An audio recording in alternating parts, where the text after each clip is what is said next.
بسم اللہ الرحمن الرحیم وبہ نستعین انہ خیر ناصر و معین وصلی اللہ علی محمد و اہل بیتہ الطیبین الطاہرین۔ پروردگار عالم آپ تمام عزیزان کی توفیقات خیر میں اضافہ فرمائے۔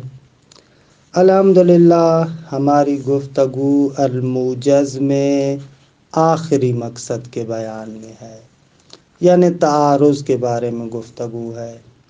عرض ہوا کہ تعارض یعنی دو دلیلوں کے مدلولوں کا ٹکراؤ، چاہے تناقض کی شکل میں ہو یا تضاد کی شکل میں ہو۔ پھر یہ تعارض یا زائل ہونے والا ہے یا نہ زائل ہونے والا نہیں ہے۔ اگر تعارض تھوڑے سے تأمل کے بعد زائل ہو جائے اسے تعارض غیر مستقر کہتے ہیں۔ اگر تعارض تھوڑے سے تأمل کے بعد زائل نہ ہو بلکہ مستقر ہو، پکا ٹکراؤ ہو، اس کو تعارض مستقر کہتے ہیں۔ تعارض غیر مستقر وہی جمع عرفی ہے۔ درست ہے کہ الجمع مہما امکن اولا من الطرح، یہ وہی جمع عرفی اور تعارض غیر مستقر کی بات ہے۔ اچھا سوال، یہ تعارض غیر مستقر کون سے موارد میں ہوتا ہے؟ فرماتے ہیں علماء اصول نے اس کے لیے ضوابط اور قواعد معین کیے ہیں کہ ان میں سے یہ 5 عناوین ہیں کہ جن کو ہم یہاں پر پیش کرتے ہیں۔ پہلا عنوان تخصص ہے۔ یہاں پر تخصص اور ورود ایک طرف سے کہ ان میں کافی مماثلت بھی ہے لیکن تفاوت بھی ہے، اسی طریقے سے حکومت اور تخصیص دوسرے طرف سے، ان میں مماثلت بھی ہے اور تفاوت بھی ہے کہ انشاءاللہ ہر ایک کے بارے میں مطالب آپ کی خدمت میں پیش کر رہے ہیں۔ تخصص بالکل روشن ہے۔ تخصص یعنی 2 دلیلوں میں سے ایک دلیل کا موضوع دوسرے دلیل کے موضوع سے خارج ہو، دونوں کا موضوع علیحدہ علیحدہ ہے۔ 2 دلیلوں میں سے ایک دلیل کا موضوع دوسرے دلیل کے موضوع سے حقیقتاً اور تکویناً خارج ہو، واقعاً وہ جدا ہے اور یہ جدا ہے۔ مثلا الخمر حرام الخل حلال، شراب حرام ہے، سرقہ حلال ہے۔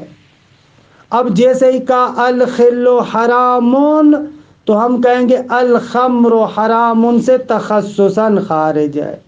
تخصصاً خارج ہے یعنی یہ اس کے موضوع سے باہر ہے۔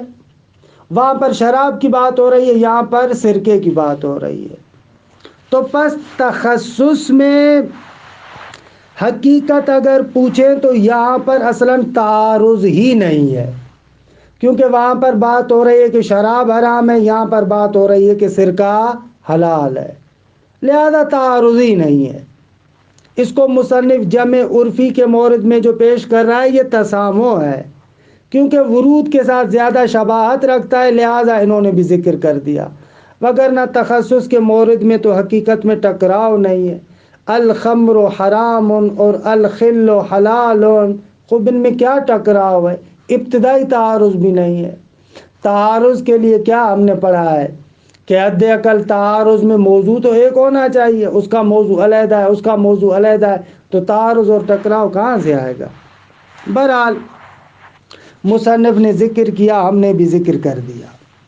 اصل میں ہے ورود، اس ورود کو سمجھنا چاہیے، اور تخصص کو بھی جو علماء ذکر کرتے ہیں تاکہ ورود اور تخصص میں فرق بیان کیا جائے۔ اچھا اس ورود کو بیان کرتے ہیں، پھر انشاءاللہ تخصص کی بھی بات سمجھ میں آئے گی کہ اس کو کیوں ذکر کیا۔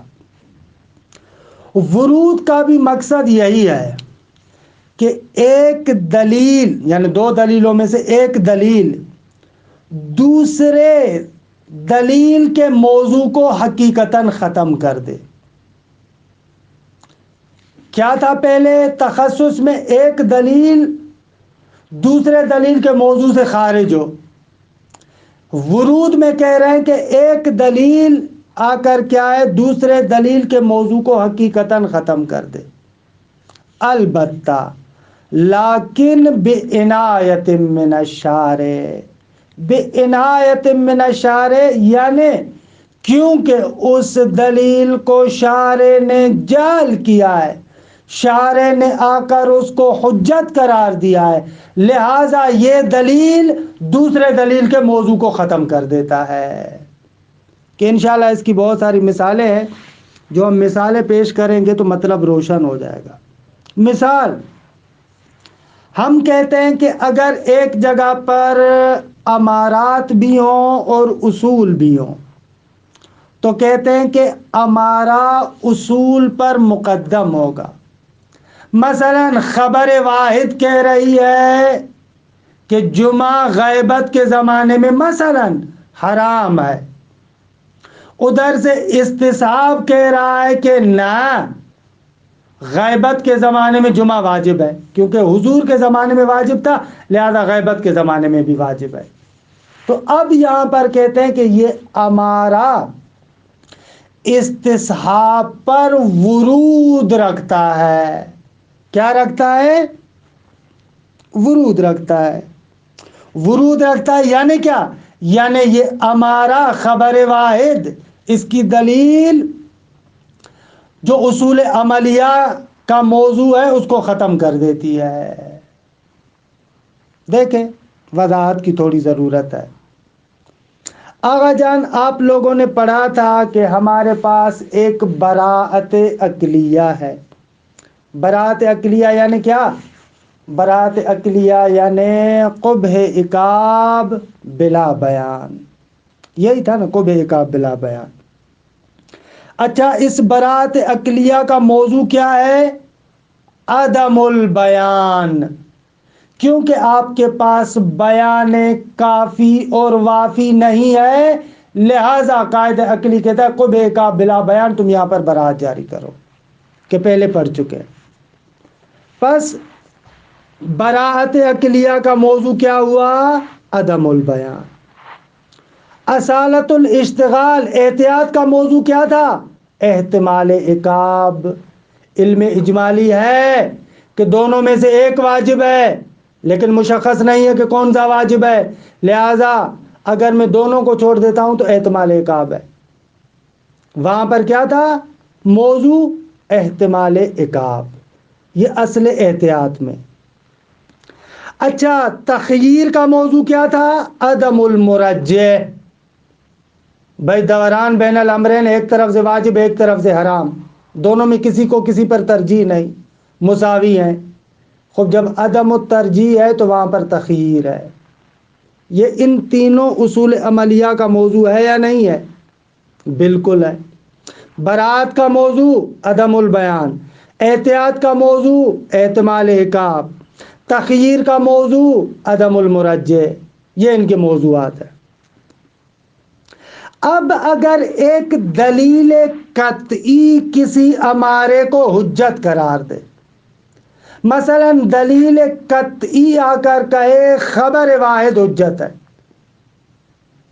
اگر دلیل قطعی آ کر ہمیں کہتا ہے کہ خبر واحد حجت ہے، یہ دلیل قطعی جو حجیت امارہ پر موجود ہے، یہ اصول عملیہ کے موضوع کو ختم کر دیتا ہے. کیسے ختم کر دیتا ہے؟ ایسے، مثلا جس مورد میں آپ کو شک ہو رہا تھا کہ آیا سگریٹ پینا حرام ہے یا حرام نہیں ہے، درست ہے؟ شرب توتن حرام ہے یا حرام نہیں ہے. خب آپ کہہ رہے ہیں کہ بیان نہیں ہے، عدم البیان، خب براءت عقلی جاری ہوگی.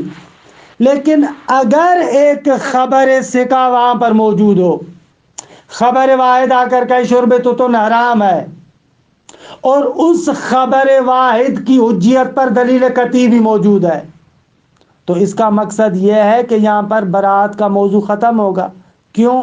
اس لیے کہ امارہ آ کر کہے گا انا بیان، براعت عقلی تو وہاں پر ہے نا جہاں پر بیان موجود نہ ہو، لیکن اگر ایک امارہ موجود ہے جو حجت ہے، جو دلیل اس امارے کو حجت قرار دے رہی ہے، اس کا مقصد یہ ہے کہ یہ بیان ہے۔ خود جیسے ہی امارہ آئے گا، امارہ کہے گا انا بیانون، میں بیان ہوں۔ جیسے ہی امارے نے کہا میں بیان ہوں، براعت کا موضوع ختم ہوا یا نہیں؟ براعت کا موضوع ختم ہو جائے گا۔ براعت کا موضوع تھا جب عدم البیان، بیان نہ ہو، لیکن امارہ تو کہہ رہا ہے کہ میں بیان ہوں، لہذا امارے کی دلیل آ کر اصل عملی کے موضوع کو ختم کر دیتی ہے۔ خوب یہ ورود ہے، لیکن یہ جو موضوع کو ختم کر رہی ہے، کیوں؟ بجعل من الشارع، اس لیے ہمارا بیان ہے کہ شارع نے اس کو حجت قرار دیا ہے، عنایت شارع کی وجہ سے حجت ہے۔ جب عنایت شارع کی وجہ سے حجت ہے تو اصل عملی جو عدم البیان تھا، جو براعت کا موضوع تھا، وہ ختم ہو گیا۔ اسی طریقے سے اصالت الاشتغال میں جو آپ کہہ رہے تھے کہ احتمال عقاب ہے، اگر کوئی ہمارا آ کر کہے کہ نہ تم دونوں طرفوں کا ارتکاب کر سکتے ہو، خوب جب ہمارا آ کر کہے کہ دونوں طرفوں کا ارتکاب کر سکتے ہو، خبر واحد کہے کہ شارع نے تمہیں اجازت دی ہے، تو اب احتیاط کا موضوع ختم ہو گیا۔ احتمال عقاب کی بات تو عزیز من اس وقت ہے نا جب آپ کے پاس مؤمن نہ ہو۔ ہمارے پاس تو شارع کی جانب سے حجت قرار دی ہوئی دلیل موجود ہے، حجت موجود ہے۔ جب حجت موجود ہے تو یہ مؤمن ہے، ہمیں امن دینے والی ہے، عقاب سے بچانے والی ہے، ہم قیامت میں عذر پیش کر سکتے ہیں، لہذا احتیاط کا موضوع جو تھا احتمال عقاب وہ بھی ختم ہو گیا۔ اچھا، اسی طریقے سے جو تخییر کا موضوع تھا عدم المرجح، اگر ایک امارہ آ کر ایک طرف کو ترجیح دیتا ہے تو اصل تخییر کا جو موضوع تھا عدم المرجح وہ بھی ختم ہو جائے گا۔ مرجح تو ابھی آ گیا۔ مرجح کیا ہے؟ یہ امارہ کیوں مرجح بنا؟ کیونکہ شارع نے اس امارے کو حجت قرار دیا۔ لہذا آپ نے دیکھا امارہ آ کر اصول عملیہ کے موضوع کو حقیقتاً ختم کرتا ہے، حقیقتاً عدم البیان ختم شد، حقیقتاً احتمال عقاب تمام ہوا، حقیقتاً عدم المرجح ختم ہو گیا۔ لیکن یہ سارا کچھ ہوا ہے بعنایت من الشارع، کیونکہ شارع نے ہمارے کو حجت قرار دیا ہے، لہذا ہمارا میرے لیے بیان بھی بنا، میرے لیے مؤمن بھی بنا، اور میرے لیے مرجح بھی بنا۔ روشن ہوا؟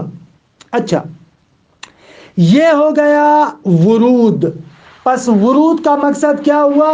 ورود یعنی ایک دلیل دوسرے دلیل کے موضوع کو ختم کرے حقیقتاً۔ تخصص میں بھی ایسے ہو رہا تھا، ایک موضوع علیحدہ دوسرا موضوع علیحدہ، درست ہے، دونوں کا موضوع علیحدہ تھا، یہاں پر بھی ایسے، لیکن تخصص میں حقیقتاً اور تکویناً تھا، وہاں پر جعل شارع کی ضرورت نہیں تھی۔ خمر واقعاً جدا ہے، سرقہ واقعاً جدا ہے۔ اب ایسے تھوڑی ہے کہ شارع نے آ کر ایک موضوع کو جدا کرنا جعل کیا، دوسرے موضوع کو جدا کرنا جعل کیا، نہ، وہ علیحدہ موضوع ہے، وہ علیحدہ موضوع ہے حقیقتاً۔ لیکن یہاں پر ہمارا جو بیان بنا ہے ہمارے لیے، شارع نے اس کو حجت قرار دیا، اس لیے بیان بنا۔ اگر شارع اس ہمارے کو حجت قرار نہ دیتا تو ہمارے لیے بیان تھوڑی بنتا، ہمارے لیے مؤمن تھوڑی بنتا، ہمارے لیے مرجح تھوڑی بنتا۔ بیان براعت کے موضوع کو ختم کر رہا ہے، مؤمن احتیاط کے موضوع کو ختم کر رہا ہے، اور مرجح تخییر کے موضوع کو ختم کر رہا ہے، کہ بس یہاں پر بعنایت من الشارع ہے، حقیقتاً موضوع ختم ہو رہا ہے جعل شارع کی وجہ سے۔ دیکھیں اس ورود کو، پھر چلتے ہیں حکومت کی طرف۔ التخصص هو خروج موضوع احد الدلیلین تخصص یعنی دو دلیلوں میں سے ایک دلیل کا موضوع خارج ہو ان موضوع الدلیل الآخر، دوسرے دلیل کے موضوع سے خارج ہو حقیقتاً و تکویناً، حقیقتاً سے حکومت کو باہر پھینک دیا، و تکویناً سے ورود کو باہر پھینک دیا، کہ تکویناً اور حقیقی طور پر ایسے کقولنا الخمر حرام والخل یحل حلال، شراب حرام ہے اور سرکہ حلال ہے، فالمحمولان و ان کانا متنافیین، دونوں کا معمول اگرچہ ایک دوسرے سے جدا ہے، ولیکن التنافی بینہما بدوی، لیکن ان میں جو ٹکراؤ ہے وہ ابتدائی ہے۔ آغا محترم، استاد بزرگوار، سچی بات تو یہ ہے کہ ابتدائی ٹکراؤ بھی نہیں ہے۔ یزول بالنظر الی تغایر الموضوعین، جو تنافی موضوعات کے تبدیل ہونے کی طرف اگر نگاہ کی جائے تو زائل ہو جاتی ہے، روشن ہے مطلب۔ الورود هو رفع احد الدلیلین موضوع الدلیل الآخر حقیقتاً، ورود یعنی دو دلیلوں میں سے ایک دلیل آ کر اٹھا لے دوسرے دلیل کے موضوع کو، البتہ یہ اٹھانا حقیقتاً ہو کہ یہ حکومت کے برخلاف ہے، کہ انشاءاللہ حکومت میں ہم کہیں گے وہاں پر بھی ایک صورت میں دلیل حاکم دلیل محکوم کو موضوع کو اٹھا لیتا ہے لیکن حقیقتاً نہیں ہوتا، وہ ادعاً ہوتا ہے۔ لیکن یہاں پر دو دلیلوں میں سے ایک دلیل دوسرے دلیل کے موضوع کو اٹھا لیتا ہے، حقیقتاً ختم کر دیتا ہے، لیکن بعنایت من الشارع، لیکن یہ بجہل من الشارع، شارع کے جہل کی وجہ سے، کیونکہ شارع نے جہل کیا اس وجہ سے ایسے ہوا ہے۔ بحیث لولاہا لما کان لہ ھذا الشان، اگر عنایت شارع نہ ہوتی تو پھر اس دلیل کو جو دوسرے دلیل کے موضوع کو اٹھا رہا ہے اس کے لیے یہ شأنیت نہ ہوتی، پھر نہ اٹھا پاتا۔ کتقدم الامارۃ علی الاصول العملیہ، جس طریقے سے امارے کا تقدم اصول عملیہ پر ہے۔ توضیح ہو، اس کی وضاحت ایسے ہے، ان لکل من الاصول العملیۃ موضوعا خاصا، آغا جان اصول عملیہ میں سے ہر ایک کے لیے ایک خاص موضوع ہے۔ مثلا موضوع البراءۃ العقلیہ هو عدم البیان، براءت عقلیہ کا موضوع عدم بیان ہے۔ وہ موضوع الاشتغال یعنی وہی احتیاط، احتیاط کا موضوع کیا ہے؟ هو احتمال العقاب، عرض کیا کہ احتمال عقاب ہے، کسی بھی ایک طرف کی طرف جائیں گے شاید یہی حرام ہو، احتمال عقاب ہے۔ وہ موضوع التخییر ہوا عدم المرجح، اور تخییر کا موضوع یہ ہے کہ آپ کے پاس کوئی مرجح نہیں ہے، دوران بین الامرین، ایک طرف واجب ایک طرف حرام، کسی کو کسی پر کوئی ترجیح نہیں ہے۔ فَإِذَا قَامَ الدَّلِيلُ الْقَطْعِيُّ عَلَى حُجِّيَّةِ الْأَمَارَةِ، اگر ایک دلیل قطعی قائم ہو جائے امارے کی حجیت پر، مثلا دلیل قطعی موجود ہے کہ خبر ثقہ حجت ہے، تو ارتفع بذالک، اس دلیل قطعی کی وجہ سے اٹھ جائے گا، مرتفع ہو جائے گا موضوع الاصل، اصل کا موضوع۔ فتکون الامارۃ بیانا لمورد الشک، نتیجتاً امارہ بیان ہو جائے گا مورد شک میں، پس براءت کا موضوع گیا، کہ اصل براءت میں جو عدم البیان تھا وہ ختم ہو گیا، امارہ کہتا ہے انا بیانون، میں بھائی بیان بیٹھا جو ہوں۔ وَرَافِعًا لِاحْتِمَالِ الْعِقَاب، اصالت الاشتغال میں آ کر یہ امارہ اس احتمال عقاب کو ختم کر دیتا ہے۔ اگرچہ آپ کو علم اجمالی تھا لہذا دونوں طرفوں میں آپ تصرف نہیں کر سکتے تھے، لیکن میں کہتا ہوں کہ شارع نے تمہیں اجازت دی ہے کہ تم ارتکاب کر سکتے ہو، بس احتمال عقاب گیا۔ وَمُرَجِّحًا لِأَحْدِ الطَّرَفَيْنِ عَلَى الْآخَرِ، اور تخییر والے مورد میں اگر امارہ آ کر ایک طرف کو ترجیح دیتا ہے تو پھر وہ عدم مرجح والا موضوع گیا۔ کُلُّ ذَلِکَ، یہ ساری کی ساری چیزیں ہو رہی ہیں بفضل جعل الشارع الحجیت للامارہ، اس وجہ سے کہ شارع نے آ کر امارے کے لیے حجیت کو جعل کیا۔ ہمارا بیان بنا کیوں؟ اس لیے کہ شارع نے اس کو حجت قرار دیا۔ ہمارا احتمال عقاب کو اٹھانے والا ہے مؤمن بنا کیوں؟ اس لیے کہ شارع نے اس کو حجت قرار دیا۔ ہمارا آ کر مرجح بنا کیوں؟ اس لیے کہ شارع نے اس کو حجت قرار دیا۔ وَهَذَا هُوَ الْمُرَادُ مِنْ قَوْلِنَا، اور یہی مراد ہے ہمارے اس لفظ کی، لیکن بعنایت الشارع، اس سے مراد یہی ہے اذ لولاہا، اگر یہ عنایت شارع نہ ہوتی، لکانت الامارۃ فی ارض الاصول، تو امارہ بھی اصول کے پیرل ہوتا، ان کے برابر ہوتا، لعدم افادتها العلم، کیونکہ امارہ تو ظنی ہے نا، علم کا فائدہ تو وہ نہیں دیتا، خوب علم کا فائدہ نہیں دے گا، عدم العلم کی صورت میں عدم بیان بھی ہوگا، احتمال عقاب بھی ہوگا، عدم ترجیح بھی ہوگی۔ لیکن کیونکہ شارع نے اس کو حجت قرار دیا، لہذا یہ بیان بھی بن گیا، احتمال عقاب کا رافع بھی بن گیا اور مرجح بھی بن گیا۔ لیکن افیزت علیہ الحجیت من جانب الشارع، لیکن اس پر شارع کی جانب سے حجیت کا افاضہ ہوا، سارت، پھر یہ بیچارہ امارہ بن گیا، تو حدد، تحدید کر رہا ہے کیان الاصول، اصول کی پوری بنیادوں کو، لکونہا بیانا من الشارع، شارع کی جانب سے بیان ہے، ومؤمنا للعقاب ومرجحا، مؤمن عقاب بھی ہے اور مرجح بھی ہے۔ وبذالک یظہر ورود الامارۃ علی اصالۃ الطہارۃ والحلیہ، آقا کہہ رہے ہمارے اسی بیان سے روشن ہوا کہ امارہ اصالت طہارت پر بھی ورود رکھتا ہے اور اصالت حلیت پر بھی ورود رکھتا ہے، وارد ہے۔ کیوں؟ اس لیے کہ اصالت و طہارت میں کیا ہے؟ اصالت و طہارت میں ہے کل شیء طاہر حتی تعلم انہ قذر، ہر چیز تمہارے لیے پاک ہے یہاں تک کہ تمہیں علم ہو جائے کہ یہ نجس ہے۔ علم سے بھی مراد یہ ہے کہ یہاں تک کہ تمہارے پاس حجت ہو کہ یہ نجس ہے۔ یا مثلا اسی طریقے سے قاعدہ حلیت کہتا ہے کل شیء حلال حتی تعلم انہ حرام، ہر چیز تمہارے لیے حلال ہے یہاں تک کہ جان لو کہ یہ چیز حرام ہے۔ اچھا، علم سے بھی مراد وہی حجت ہے۔ تو پس ہر شے جو مشکوک الطہارت ہے وہ پاک ہے، مگر یہ کہ اس کی نجاست پر کوئی حجت ہو۔ ہر شے مشکوک الحلیت حرام ہے یہاں تک کہ اس کی حلیت پر کوئی حجت شرعی ہو۔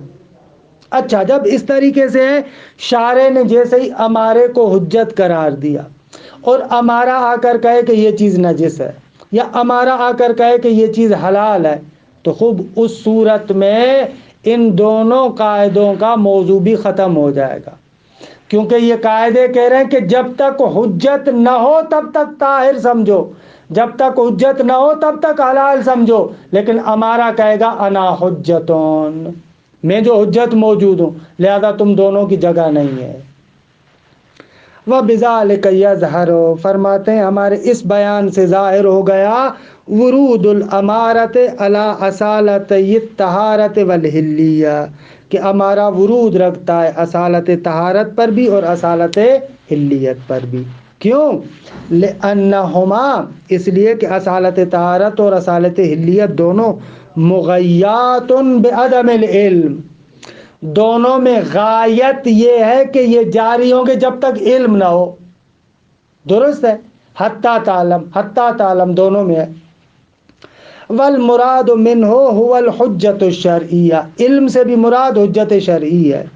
فالامارۃ بما انہا حجت شرعیۃ، امارہ اس اعتبار سے کہ ایک حجت شرعی ہے، دالۃ علی حصول الغایۃ فی قولہ او قولہ، دلالت کرے گا کہ بابا غایت حاصل ہو چکی ہے امام علیہ السلام کے اس قول میں کہ کل شیء طاہر حتی تعلم انہ قذر۔ اگر خبر ثقہ کہے، اگر بینہ کہے کہ یہ نجس ہے تو آپ کے پاس حجت شرعی موجود ہے کہ یہ نجس ہے، لہذا کل شیء طاہر کی جگہ نہیں ہے۔ کل شیء طاہر تب تک ہے جب تک تمہارے پاس حجت نہ ہو۔ ہمارا کہتا ہے میں حجت ہوں لہذا یہ نجس ہے۔ یا یہ قول امام علیہ السلام کے کل شیء حلال حتی تعلم انہ حرام، ہمارا کہے گا کہ بابا میں جو حجت موجود ہوں لہذا یہ حرام ہے۔